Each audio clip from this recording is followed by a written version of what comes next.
نحمده ونستعينه ونستغفره ونؤمن به ونتوكل عليه ونعوذ بالله من شرور أنفسنا ومن سيئات أعمالنا من يهده الله فلا مضل له ومن يضلل فلا هادي له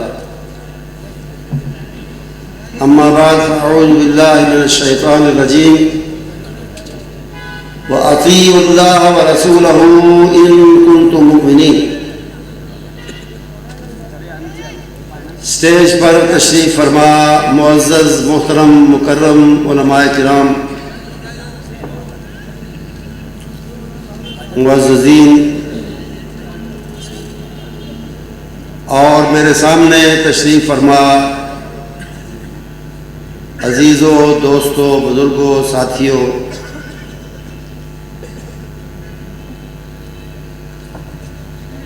عزیز محترم، عزیز مکرم قاری حافظ عبد الرحمن صاحب اپنے تمہیدی کلمات میں میرا اور اپنے والد گرامی ہمارے سب کے محترم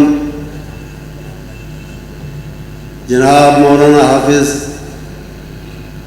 محمد عبداللہ شیخ پوری رحمۃ اللہ علیہ کے تعلق کا ذکر کر رہے تھے. بلا شبہ وہ میرے عزیز ترین اور مہربان ترین جماعتی ساتھیوں میں تھے، اور انہوں نے مسلک کے ساتھ، دین کے ساتھ، اور مرکزی جمعیت اہل حدیث جو کہ دین اور مسلک کی ترجمان ہے، نمائندہ ہے، اس کے ساتھ انتہا درجہ کی وفا بھی کی اور اس کی انتہائی درجے کی خدمت بھی کی. بڑی اچھی بات ہے کہ ان کے صاحبزادوں نے یہ سلسلہ جاری رکھا ہوا ہے. ان کی بھی اسی طرح وفائیں بھی ہیں اور مسلک کے لیے، دین کے لیے خدمات بھی ہیں. میں ہر سال تو نہیں لیکن اکثر سیرت کا جو جلسہ ریگل چوک میں ہوتا ہے غالباً، اس میں آتا ہوں، حاضری دیتا ہوں، اور اس سال بھی آنا تھا، لیکن جلسے کی تاریخ سے ایک دن پہلے سعودی حکومت کی دعوت پر ایک ضروری کام، ضروری ملاقاتوں کے لیے جانا پڑا سعودی عرب. اس لیے خواہش اور کوشش کے باوجود حاضری نہیں ہو سکی.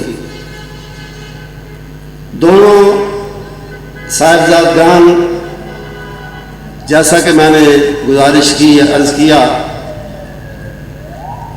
قابل قدر ہیں ہمارے لیے اور دین کا کام کر رہے ہیں.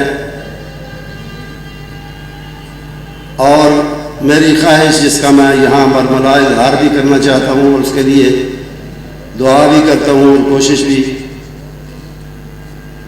کہ پہلے کی طرح مل کر کریں تو اس میں زیادہ فائدہ ہے، اس میں زیادہ نفع ہے جماعت کے لیے، مسلک کے لیے، دین کے لیے. اس سے زیادہ میں اس موقع پہ کچھ نہیں کہنا چاہتا. جہاں تک آج کی اس عظیم الشان کانفرنس کے موضوع کا تعلق ہے، اشتہاروں کے ذریعے بھی آپ کے سامنے آیا، اور ابھی عزیز محترم، عزیز مکرم نے اس کا اعلان بھی کیا کہ یہ دعوت اہل حدیث کانفرنس ہے. دعوت اہل حدیث کیا ہے اور اہل حدیث کیا ہے؟ یہی تھوڑی سی بات آج کی اس محفل میں کرنا چاہتا ہوں، اور اس کے لیے اس کے عنوان کے طور پہ اور اس کے آغاز کے طور پہ جو آیت کریمہ قرآن پاک کی ابھی میں نے پڑھی ہے، وہ انتہائی مختصر مگر بڑی جامع ہے، اور اسی میں دین کا اور مسلک اہل حدیث کا اور دعوت اہل حدیث کا خلاصہ آ جاتا ہے۔ آگے بڑھنے سے پہلے میں یہ ضرور کہنا چاہوں گا کہ دین اسلام اور مسلک اہل حدیث دو مختلف چیزوں کا نام نہیں ہے، یہ ایک ہی تصویر کے دو رخ ہیں، ایک ہی سکے کے دو پہلو ہیں، اور ایک ہی چیز کے دو نام ہیں۔ اس لیے کہ دین اسلام کی بنیاد اللہ کی اطاعت ہے۔ اسلام ہمارے دین کا نام ہے، اور اسلام کہتے ہیں مان لینے کو۔ ہم اپنی زبان میں بھی آپس میں بات چیت کرتے ہو، اردو ہو یا پنجابی ہو، کہتے ہیں نہیں چلیں، بحث ہوتی ہے کسی معاملے پہ دو آدمیوں کی، ان میں سے ایک کہتا ہے چلیں جی میں آپ کی بات تسلیم کرتا ہوں۔ تسلیم کا مطلب کیا کہ مان لیتا ہوں۔ اسلام بھی اسی سے ہے۔ اسلام کا مطلب ہے مان لینا، اور اسلام کا مطلب ہے اپنے آپ کو کسی کے یعنی اللہ کے اور اس کے احکام کے سپرد کرنا، گردن ڈال دینا اللہ کے احکام کے سامنے۔ ہندوستان میں انگریزوں کے آنے سے پہلے سرکاری زبان مغلیہ دور میں فارسی تھی۔ آج بھی عربی الفاظ کی تشریح کے لیے فارسی لغات موجود ہیں، اگرچہ ان کا استعمال کم ہو گیا۔ غیاث اللغات ایک مشہور ڈکشنری ہے، لغات ہے، اس میں اسلام کا مطلب دیکھیں، لفظی مطلب کیا ہے تو لکھا ہے تو کردن و گردن نہادن، گردن نہادن و تو کردن، اپنی گردن کو اللہ کے سامنے جھکا دینا اور اس کی فرما برداری کرنا، اس کی اطاعت کرنا۔ اور دوسری بات یاد رکھیں کہ اللہ کی اطاعت رسول کی اطاعت کے بغیر ممکن نہیں ہے۔ یہ رسول مقبول ہی ہے صلی اللہ علیہ وسلم، جو اللہ کا پیغام، اللہ کی کتاب قرآن پاک ہمارے لیے لے کر آئے۔ ان پر یہ وحی ہوا، ان پر الہام ہوا، ان پر اتارا گیا، اور یہ وہی ہیں، آپ ہی ہیں جنہوں نے نہ صرف یہ قرآن پاک اور اس کی آیات پہنچائی، بلکہ ان کی تشریح کی، ان کی تفسیر کی، ان کا بیان کیا،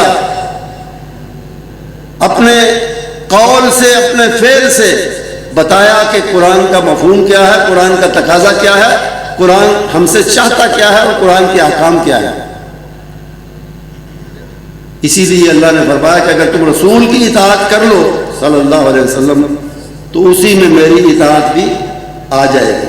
من یطع الرسول فقد اطاع اللہ، جو اللہ کے رسول کی بات مانتا ہے وہ حقیقت میں اللہ کی بات مانتا ہے، اس لیے کہ آپ کی بات اپنی نہیں ہے، اللہ کی بات ہے جو آپ کرتے ہیں۔ وما ينطق عن الهوى ان هو الا وحی یوحی، آپ جو کچھ فرماتے ہیں وہ اللہ کی طرف سے ہوتا ہے۔ گفتائے اللہ بود گرچہ از حکوم عبداللہ بود، بات کرنے والا اللہ کا بندہ ہے لیکن بات جو کر رہا ہے وہ اللہ کی بات ہے۔ اور یاد رکھیں اللہ کی ذات اور رسول کی ذات بالکل الگ ہیں، بالکل الگ ہیں۔ آپ عابد ہیں، عبادت کرنے والے ہیں عابد، اور وہ معبود ہے۔ آپ ساجد ہیں، وہ مسجود ہے۔ آپ بندے ہیں، وہ رب ہے، ذات الگ ہے، لیکن بات دونوں کی ایک ہے۔ جو آپ فرماتے ہیں وہ اپنی بات نہیں ہے، اللہ کی بات ہے۔ اسی لیے صحابی کے بیٹے صحابی عبداللہ بن عمرو بن عاص رضی اللہ تعالی عنہما لکھ لیا کرتے تھے آپ کی ہر بات کو، آپ کی مجلس میں بیٹھے ہوئے نوٹ کرتے تھے۔ بعض ساتھیوں نے روکا کہ آپ اللہ کے رسول تو ہیں بے شک، لیکن نوع بشر میں سے ہیں، کسی وقت کسی موڈ میں کسی کیفیت میں ہر بات نہ لکھا کرو۔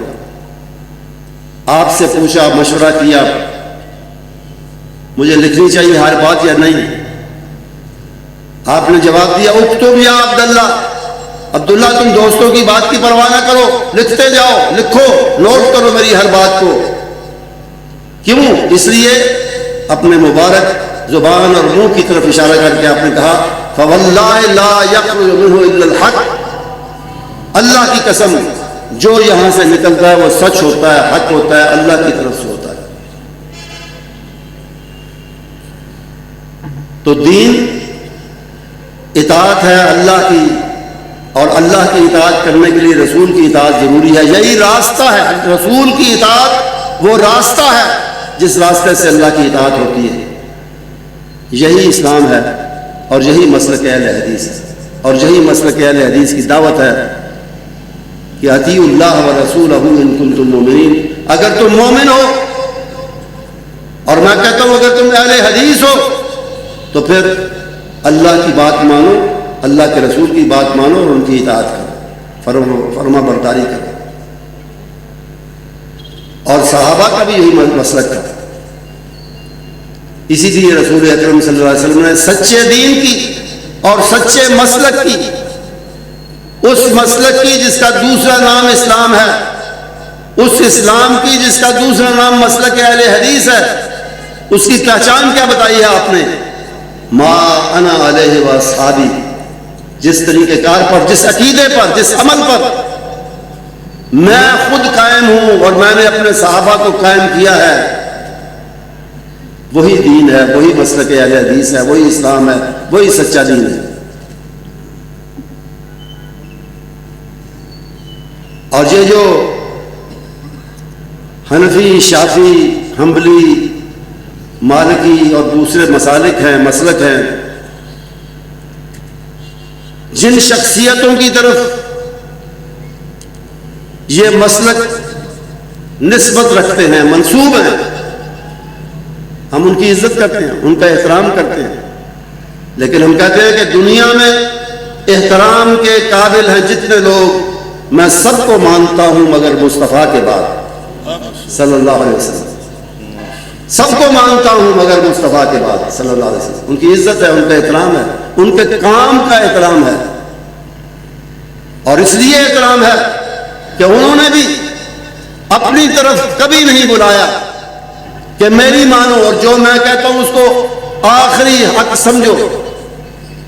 انہوں نے بھی کتاب و سنت کی طرف بلایا ہے، انہوں نے بھی یہی کہا۔ ہر ایک میں جو مشہور امام ہے، امام مالک رحمۃ اللہ علیہ، ان کو یہ عزت ملی، یہ اعزاز ملا کہ وہ مسجد نبوی میں درس حدیث دیتے تھے، بڑے بڑے اجل شاگرد تھے ان کے۔ امام شافعی بھی ان میں شامل رحمۃ اللہ علیہ، وہ اکثر فرمایا کرتے تھے، اپنے شاگردوں کو متوجہ کرتے تھے نبی محترم صلی اللہ علیہ وسلم کے روضہ مبارکہ، آپ کی قبر مبارک کی طرف اشارہ کر کے کہ ما من احد الا وماخوذ من کلامہ ومردود علیہ الا صاحب هذا القبر۔ دنیا میں کوئی شخصیت نہ ایسی تھی، نہ ایسی ہے، نہ ایسی ہوگی کہ اس کی ساری باتیں سچ ہوں، حق ہوں، پیچھے لگنے اور اتباع کے قابل ہوں، اطاعت کے قابل ہوں، سوائے ہمارے آقا جو یہاں لیٹے ہیں، جو یہاں ہیں اس قبر میں، ان کے علاوہ اور کوئی ایسی شخصیت نہیں۔ بڑے سے بڑے عالم کی بات غلط ہو سکتی ہے، بڑے سے بڑے امام کی بات غلط ہو سکتی ہے، ان کی بات ہمیشہ صحیح ہو۔ اسی طرح مشہور قول ہے امام شافعی رحمۃ اللہ علیہ کا، اذا صح الحدیث فهو مذہبی،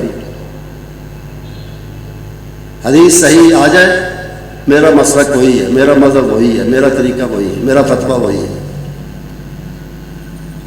اور اسی طرح امام احمد بن حنبل رحمۃ اللہ علیہ، ایک حق گوئی کی بنا پر، اس کی تفصیل میں اس وقت نہیں جا سکتا، ایک حق گوئی کی وجہ سے ان کو قید کیا گیا، حکومت وقت نے ان کو ایذا اور تکلیف کا اور کوڑوں کا نشانہ بنایا اور کہا کہ مانو، تسلیم کرو کہ قرآن اللہ کا کلام نہیں، اس کی مخلوق ہے، اس نے اس کو پیدا کیا ہے۔ اس مسئلے پہ ان کو ایذا کا نشانہ بنایا۔ اور وہ کیا کہتے تھے؟ مار کیسی تھی پہلے یہ سن لیں۔ دیکھنے والے نے کہا اتنی زبردست مار تھی ان کوڑوں کی کہ لو ضرب بہ جبل لصار ترابا، اگر پہاڑ پر وہ کوڑے مارے جاتے، جتنے زیادہ اور جتنے شدت سے مارے جاتے تھے، آپ کو پہاڑ پر مارے جاتے تو وہ بھی ریزہ ریزہ ہو جاتا تھا۔ لیکن وہ کیا کہتے تھے اسی وقت، اس وقت جب کوڑے برس رہے ہوتے تھے، ان کی زبان سے یہ نکلتا تھا، ان کی زبان پر یہ الفاظ تھے کہ ایتونی شیئم من کتاب اللہ و سنت رسولہ حتی اقول بہ، یہ کوڑے تمہاری بات نہیں منوا سکیں گے، یہ قید و بند کی تکلیفیں مجھے حق سے نہیں ہٹا سکیں گی، مجھے منانا ہے، اس کا بڑا آسان طریقہ ہے، کتاب اللہ یا سنت رسول کی کوئی دلیل لاؤ میں مان جاؤں گا۔ ان کا بھی مسئلہ یہی تھا۔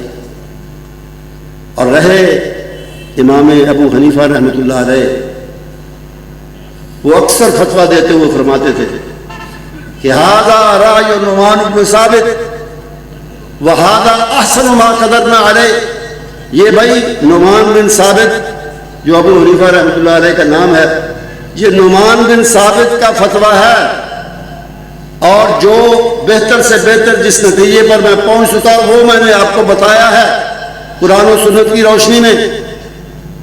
فمن جاء بأحسن منہ فہو اولی بالصواب، اگر قرآن و سنت کے مطابق کوئی قرآن و سنت کے زیادہ قریب کوئی فتویٰ اس کے مقابلے میں آ جائے تو اسے ماننا، میری بات کو نہ ماننا۔ اور امام اہل سنت امام ابن تیمیہ رحمۃ اللہ علیہ نے منہاج میں لکھا، منہاج السنہ میں پہلی جلد 256 صفحہ غالباً 256 صفحہ، اس میں لکھا کہ ومن اہل السنت والجماعہ مذہب قدیم معروف قبل ان یخلق اللہ ابا حنیفہ و مالکن و شافعی و احمد وہو مذہب اہل الحدیث، کہ ابراہیم کہ ابو حنیفہ اور احمد اور مالک اور شافعی رحمہم اللہ اجمعین، ان سب سے پہلے جو مذہب صحابہ کا تھا اور ان بعد کی نسلوں کا تھا، تابعین کا تھا، تبع تابعین کا تھا، وہ نہ حنفی تھے، نہ شافعی تھے، نہ وہ امام احمد کے متبع اور ان کے پیروکار تھے، ان کی تقلید کرنے والے تھے، اور نہ مالک ان میں سے کسی کی تقلید کرنے والے نہیں تھے، وہ اہل حدیث تھے۔ اور اسی کی تائید امام شاہ ولی اللہ رحمۃ اللہ علیہ دہلوی نے کی ہے الانصاف میں، اور انہوں نے لکھا کہ اعلم ان الناس کانوا قبل المئۃ الرابعہ کانوا غیر مجتمعین علی التقلید بمذہب معین، چوتھی صدی سے، ہجری چوتھی صدی سے پہلے 300 سال پہلے کے جو لوگ تھے، صحابہ ان میں شامل، تابعین شامل، تبع تابعین شامل، فرماتے ہیں کہ چوتھی صدی سے پہلے کوئی بھی کسی خاص امام کی تقلید کرنے والا نہیں تھا، سب مذہب اور مسلک اہل حدیث پر تھے 4 صدی سے تک. اس کی وجہ بڑی بین ہے، بڑی واضح ہے. امام ابو حنیفہ رحمۃ اللہ علیہ پیدا ہوئے، تاریخ اٹھا کے دیکھو 80 ہجری، کوئی اس میں اختلاف نہیں ہے، اس سے 1-2 سال آگے پیچھے ہو سکتا ہے، اس سے زیادہ نہیں. 80 ہجری میں پیدا ہوئے، ہجرت کے 80 سال بعد. اس سے پہلے لوگ کیا تھے؟ حنفی تھے. کیسے ہو سکتے تھے؟ اسی طرح امام مالک رحمۃ اللہ علیہ وہ پیدا ہوئے سن 93 میں، ہجرت کے 93 سال بعد. اور امام شافعی وہ 150 میں پیدا ہوئے، 1.5 صدی بعد. اور امام احمد رحمۃ اللہ علیہ 168 میں، 68 جسے ہم کہتے ہیں 168 اس سال میں پیدا ہوئے. اس سے پہلے لوگ نہ حنفی تھے، نہ شافعی تھے، نہ مالکی تھے، نہ حنبلی تھے، سب مسلمان تھے اور اہل حدیث تھے. اور اہل حدیث میں کیوں کہہ رہا ہوں؟ نبی محترم صلی اللہ علیہ وسلم کی سے مروی حدیث موجود ہے، روایت موجود ہے. آپ نے دعا کی، سب سے پہلے دعا فرمائی اللہم ارحم خلفائی، اللہم ارحم خلفائی، اے اللہ میرے جانشینوں پر رحم فرمانا، رحمت فرمانا. پوچھا گیا کون ہے آپ کے جانشین؟ فرمایا الذین یستنون بسنتی، یستنون بسنتی ویروون احادیثی، وہ جو میری احادیث کو، میری حدیثوں کو بیان کریں گے اور میری سنت پر چلیں گے، میری سنت پر عمل کریں گے، وہ میرے خلفاء ہیں، وہ میرے جانشین. اور آگے فرمایا، آگے الفاظ ہیں موجود اولئک اصحاب الحدیث، یہ حدیث والے ہوں گے، یہ حدیث والے ہوں گے. اصحاب الحدیث اور اہل حدیث ایک ہی بات ہے. اور یہی صحابہ کا طریقہ اور مسلک تھا. وہ کسی شخصیت کی طرف سوائے نبی محترم صلی اللہ علیہ وسلم کے کسی اور کی طرف اپنے آپ کو منسوب نہیں کرتے تھے. حضرت عبداللہ بن عباس رضی اللہ تعالیٰ عنہما آپ کے چچیرے بھائی بھی ہیں، آپ کے صحابی بھی ہیں، آپ کے جانثار بھی ہیں، ساتھی بھی ہیں، مفسر قرآن بھی ہیں. ان سے پوچھا گیا، ان سے کہا گیا جب تھوڑے اختلافات شروع ہوئے حضرت علی، حضرت عثمان رضی اللہ تعالیٰ عنہما کے زمانے میں، کہ آپ جناب آپ علوی ہیں یا عثمانی ہیں؟ آپ عثمان رضی اللہ تعالیٰ عنہ کے ساتھ ہیں، ان کے ساتھ منسوب ہیں، یا حضرت علی کے ساتھ ہیں رضی اللہ تعالیٰ عنہما؟ آپ کا جواب کیا تھا؟ فرمایا لستو علی ملت علی و لستو علی ملت عثمان بل علی ملت رسول اللہ صلی اللہ علیہ وسلم. نہ میں علوی ہوں نہ میں عثمانی ہوں. یہی ہم کہتے ہیں، نہ ہم حنفی ہیں نہ ہم شافعی ہیں، عزت ان کی کرتے ہیں، لیکن حنفی شافعی ہم نہیں ہیں، نہ حنبلی ہیں نہ مالکی ہیں. الحمدللہ الحمدللہ ثم الحمدللہ.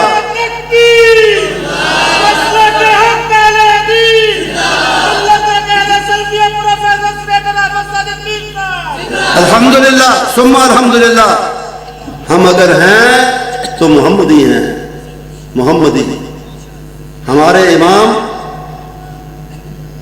سب نبی اکرم صلی اللہ علیہ وسلم کو نبی مانتے ہیں، سب مسلمان، اور سب اسی قرآن و حدیث کو جس کا میں ذکر کر رہا ہوں، اسی اطیع اللہ اور اطیع الرسول کو تھیوریٹیکلی یعنی نظریاتی طور پہ سب مانتے ہیں. لیکن ہوتا کیا ہے کہ وہ قرآن و حدیث کو پڑھتے ہیں، دیکھتے ہیں، اس سے رہنمائی لیتے ہیں تو کسی امام کی اینک سے لیتے ہیں، کسی امام کے اینگل سے لیتے ہیں، کسی امام کے زاویے سے لیتے ہیں. اور ہم اللہ کے فضل و کرم سے، چونکہ ہماری نسبت کسی شخصیت کی طرف نہیں ہے، صرف اللہ کے نبی کی طرف ہے اور دین کی طرف ہے اور قرآن و حدیث کی طرف ہے، اس لیے ہم رہنمائی لیتے ہیں. تو بغیر کسی سہارے کے، بغیر کسی اینگل کے، بغیر کسی زاویے کے، بغیر کسی امام کی اینک کے لیتے ہیں، براہ راست قرآن و حدیث سے. اور خود نہیں لے سکتے تو ایسے کسی عالم کے پاس جاتے ہیں جس سے یہ ریکویسٹ کرتے ہیں، جسے یہ کہتے ہیں کہ جناب جو مسئلہ بتائیں یا قرآن سے بتائیں اور یا اللہ کے نبی کی حدیث سے بتائیں صلی اللہ علیہ وسلم، بس یہی فرق ہے۔ اور میرے دوستوں اور عزیزوں، ہم کیوں کوئی اور نسبت اختیار کریں؟ کیوں کریں؟ محمدی نسبت کے ہوتے ہوئے ہمیں کسی اور نسبت کی ضرورت کیا ہے؟ اور میرے دوستوں اور عزیزوں، یہی تو وہ نسبت ہے جو انشاءاللہ کام آئے گی ہمارے قیامت کے دن۔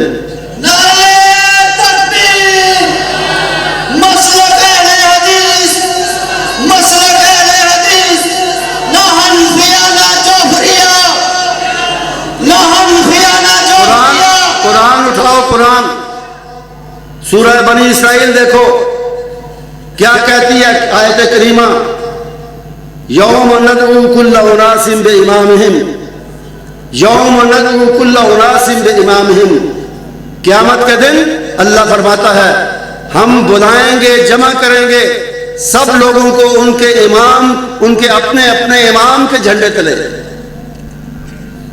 اور میں نہیں کہتا، مفسر کبیر حافظ ابن کثیر رحمت اللہ علیہ اس آیت کریمہ کی تفسیر میں لکھتے ہیں کہ ھذا شرف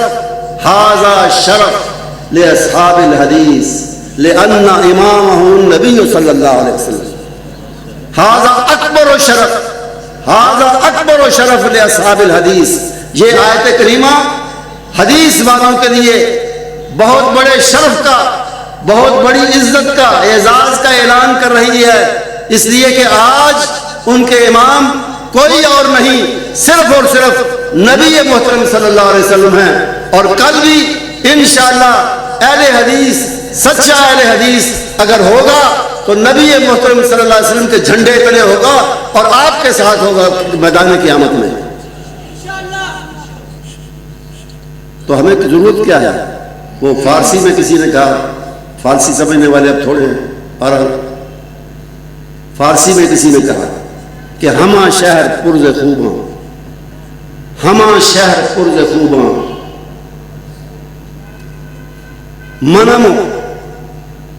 منمو نگاہ ماہ چکنم کا چشم بدخو نہ کنت بکس نگاہ۔ پورا شہر خوبصورت لوگوں سے بھرا ہوا ہے۔ اس نے، شاعر نے اپنی زبان میں کہا، اپنے طریقے سے کہا، ایک سے ایک بڑھ کر عالم، ایک سے ایک بڑھ کر فقیہ، ایک سے ایک بڑھ کر امام اس امت میں، امت مسلمہ میں، امت محمدیہ میں موجود ہے۔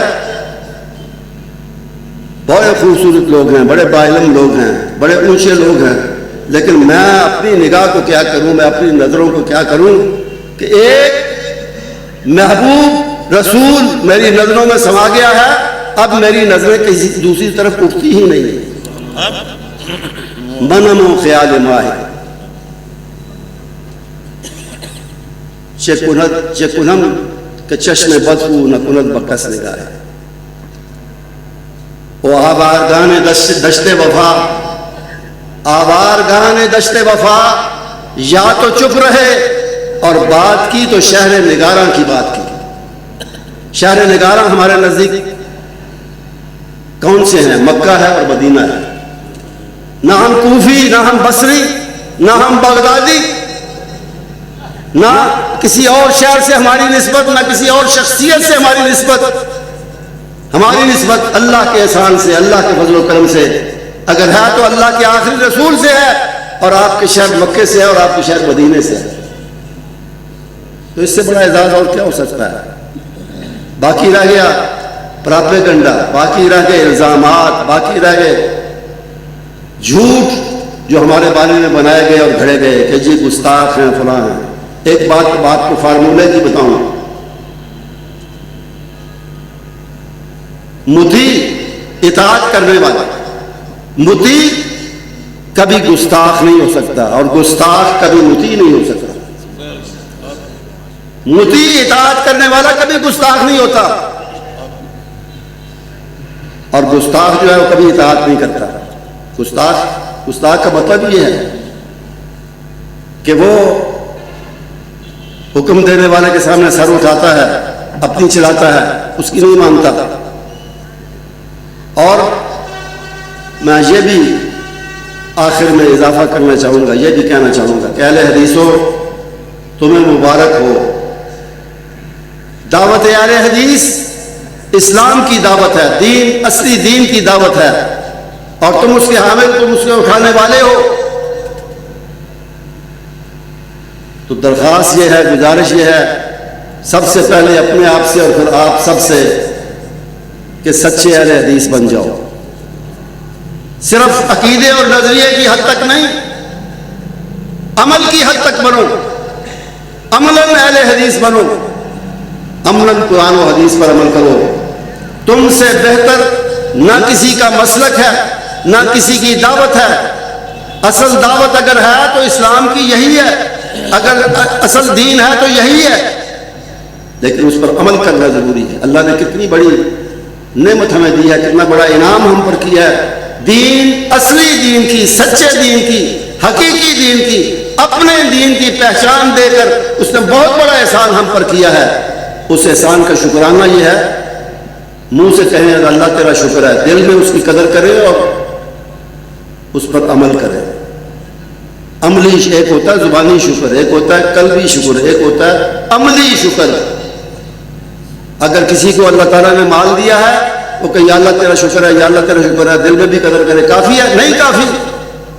جب تک وہ اس مال میں دوسروں کو حصے دار نہ بنائے گا، محتاجوں کو، ضرورت مندوں کو، دین والوں کو اور احتیاج والوں کو جب تک حصے دار نہیں بنائے گا، شکر ادا نہیں ہوگا پورا۔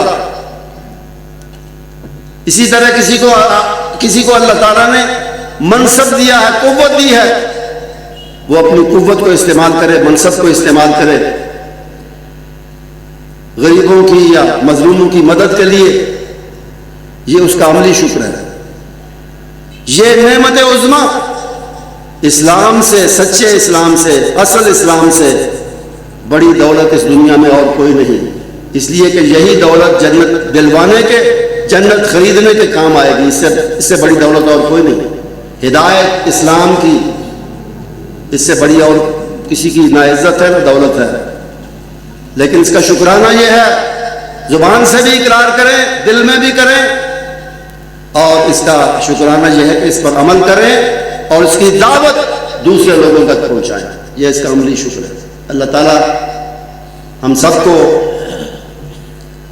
مسلک اہل حدیث اور دعوت اہل حدیث کو صحیح معنوں میں سمجھنے، اس کو اپنانے، اس کو عام کرنے اور اس پر عمل کرنے کی توفیق عطا فرمائے۔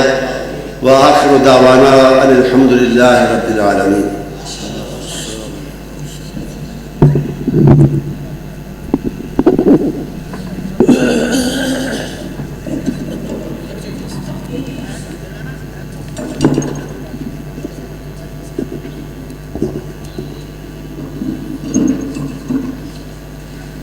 ماشاءاللہ، خطاب فرما رہے تھے قائد ملت سلفیہ علامہ پروفیسر سینیٹر ساجد میر صاحب، امیر مرکزی جمعیت اہل حدیث پاکستان۔